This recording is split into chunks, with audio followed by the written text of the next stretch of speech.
द्वितीय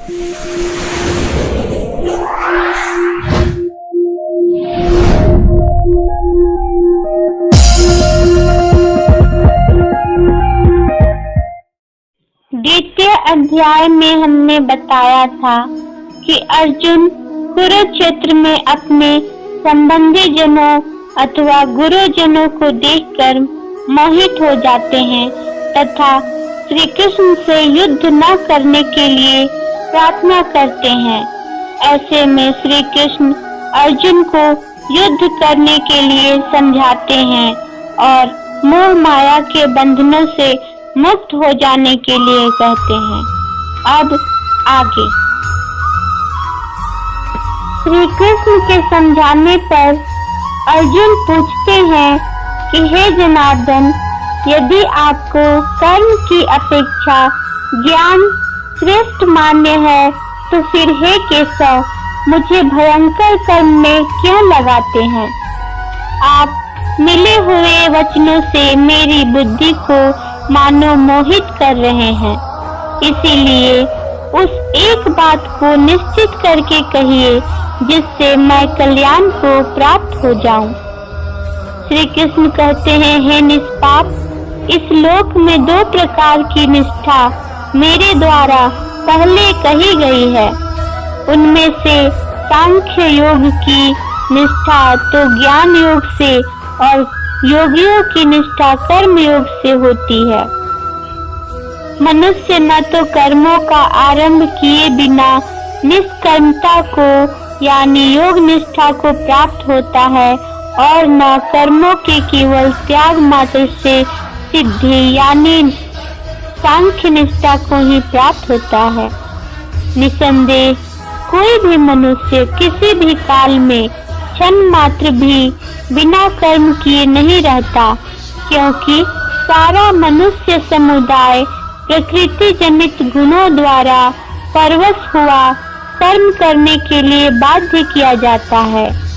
जो मूढ़ बुद्धि मनुष्य समस्त इंद्रियों को हठ पूर्वक ऊपर से रोक कर मन से उन इंद्रियों के विषयों का चिंतन करता रहता है, वह मिथ्याचारी अर्थात दंभी कहा जाता है। किंतु हे अर्जुन, जो पुरुष मन से इंद्रियों को वश में करके अनासक्त हुआ समस्त इंद्रियों द्वारा कर्म योग का आचरण करता है, वही श्रेष्ठ है। तू शास्त्र विहित कर्तव्य कर्म कर, क्योंकि कर्म न करने की अपेक्षा कर्म करना श्रेष्ठ है तथा कर्म न करने से तेरा शरीर निर्वाह भी नहीं सिद्ध होगा। यज्ञ के निमित्त किए जाने वाले कर्मों से अतिरिक्त दूसरे कर्मों में लगा हुआ ही यह मनुष्य समुदाय कर्मों से बनता है। इसीलिए हे अर्जुन, तू आसक्ति से रहित होकर उस यज्ञ के निमित्त ही भली भांति कर्तव्य कर्म कर। प्रजापति ब्रह्मा ने कल्प के आदि में यज्ञ सहित प्रजाओं को रचकर उनसे कहा कि तुम लोग इस यज्ञ के द्वारा वृद्धि को प्राप्त हो और यह यज्ञ तुम लोगों को इच्छित भोग प्रदान करने वाला हो। तुम लोग इस यज्ञ के द्वारा देवताओं को उन्नत करो और वे देवता तुम लोगों को उन्नत करें। इस प्रकार निस्वार्थ भाव से एक दूसरे को उन्नत करते हुए तुम लोग परम कल्याण को प्राप्त हो जाओगे। यज्ञ के द्वारा बढ़ाए हुए देवता तुम लोगों को बिना मांगे ही इच्छित भोग निश्चय ही देते रहेंगे। इस प्रकार उन देवताओं के द्वारा दिए हुए भोगों को जो पुरुष उनको बिना दिए स्वयं भोगता है, वह चोर ही है। यज्ञ से बचे हुए अन्न को खाने वाले श्रेष्ठ पुरुष सब पापों से मुक्त हो जाते हैं और जो पापी लोग अपना शरीर पोषण करने के लिए ही अन्न पकाते हैं, वे तो पाप को ही खाते हैं। संपूर्ण प्राणी अन्न से उत्पन्न होते हैं, अन्न की उत्पत्ति वृष्टि से होती है, वृष्टि यज्ञ से होती है और यज्ञ विहित कर्मों से उत्पन्न होने वाला है। कर्म समुदाय को तू वेद से उत्पन्न और वेद को अविनाशी परमात्मा से उत्पन्न हुआ जान। इससे सिद्ध होता है कि सर्वव्यापी परम अक्षर परमात्मा सदा ही यज्ञ में प्रतिष्ठित है। हे पार्थ, जो पुरुष इस लोक में इस प्रकार परंपरा से प्रचलित सृष्टि चक्र के अनुकूल नहीं बरतता, अर्थात अपने कर्तव्य का पालन नहीं करता, वह इंद्रियों के द्वारा भोगों में रमन करने वाला अपायु पुरुष व्यर्थ ही जीता है। परंतु जो मनुष्य आत्मा ही रमन करने वाला और परमात्मा में ही तृप्त तथा आत्माओं में ही संतुष्ट हो, उसके लिए कोई कर्तव्य नहीं है। उस महापुरुष का इस विश्व में न तो कर्म करने से कोई प्रयोजन रहता है और न कर्मों के न करने से ही कोई प्रयोजन रहता है, तथा संपूर्ण प्राणियों में भी इसका किंचन मात्र भी स्वार्थ का संबंध नहीं रहता। इसीलिए तू निरंतर आसक्ति से रहित होकर सदा कर्तव्य कर्म को भली भांति करता रह, क्योंकि आसक्ति से रहित होकर कर्म करता हुआ मनुष्य परमात्मा को प्राप्त हो जाता है। जनक आदि ज्ञानी जन भी आसक्ति रहित कर्म द्वारा ही परम सिद्धि को प्राप्त हुए थे। इसीलिए तथा लोक संग्रह को देखते हुए भी तू कर्म करने को ही योग्य है, अर्थात तुझे कर्म करना ही उचित है। श्रेष्ठ पुरुष जो आचरण करता है, अन्य पुरुष भी वैसा वैसा ही आचरण करते हैं। वह जो कुछ प्रमाण कर देता है, समस्त मनुष्य समुदाय उसी के अनुसार बरतने लग जाते हैं। हे अर्जुन, मुझे इन तीनों लोकों में न तो कुछ कर्तव्य है और न कोई भी प्राप्त करने योग्य वस्तु अप्राप्त है, तो भी मैं कर्म में ही बरतता हूँ। क्योंकि हे पार्थ, यदि कदाचित मैं सावधान होकर कर्मों में न बरतूं तो बड़ी हानि हो जाए, क्योंकि मनुष्य सब प्रकार से मेरे ही मार्ग का अनुसरण करते हैं। इसीलिए यदि मैं कर्म न करूं तो ये सब मनुष्य नष्ट भ्रष्ट हो जाए और मैं संकटता का करने वाला हूँ तथा इस समस्त प्रजा को नष्ट करने वाला बनूं। हे भारत, कर्म में आसक्त हुए अज्ञानी जन जिस प्रकार कर्म करते हैं, आसक्ति रहित विद्वान भी लोक संग्रह करना चाहता हुआ उसी प्रकार कर्म करे।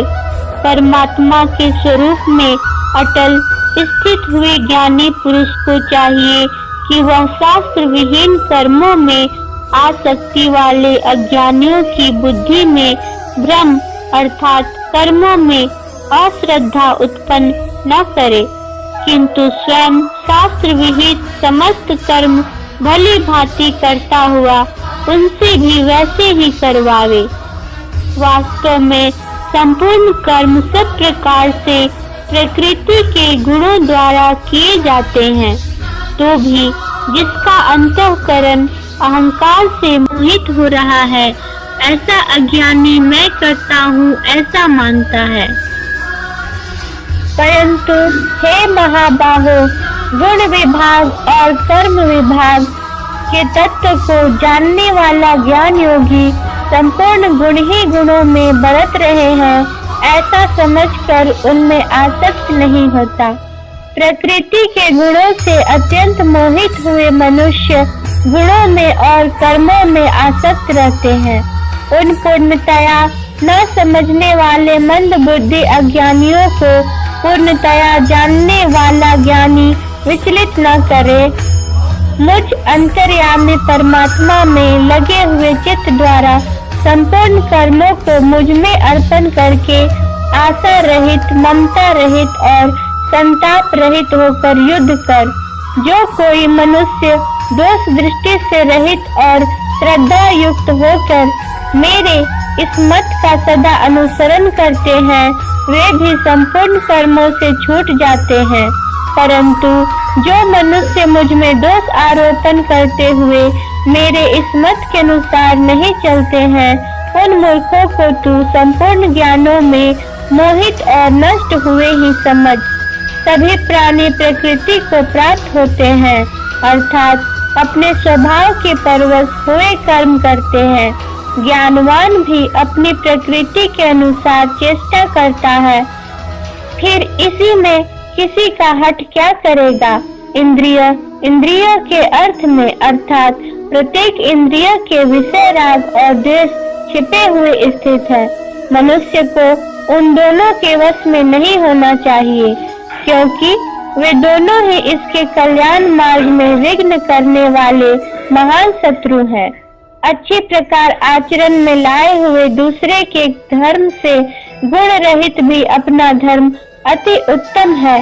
अपने धर्म में मरना भी तो कल्याणकारक है और दूसरे का धर्म भय को देने वाला है।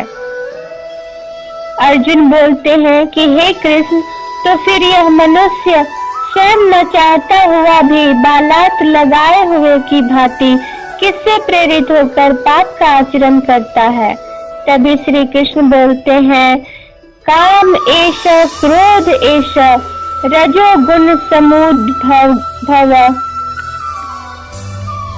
कामेश क्रोध एष रजोगुण समुद्भवः महासनो महापाप्मा विद्येन मीह वैरिणम्। श्री भगवान कृष्ण बोलते हैं, रजोगुण से उत्पन्न हुआ यह काम ही क्रोध है। यह बहुत खाने वाला अर्थात भोगों से कभी न अघाने वाला और बड़ा पापी है। इसको ही तू इस विषय में वैरी जान।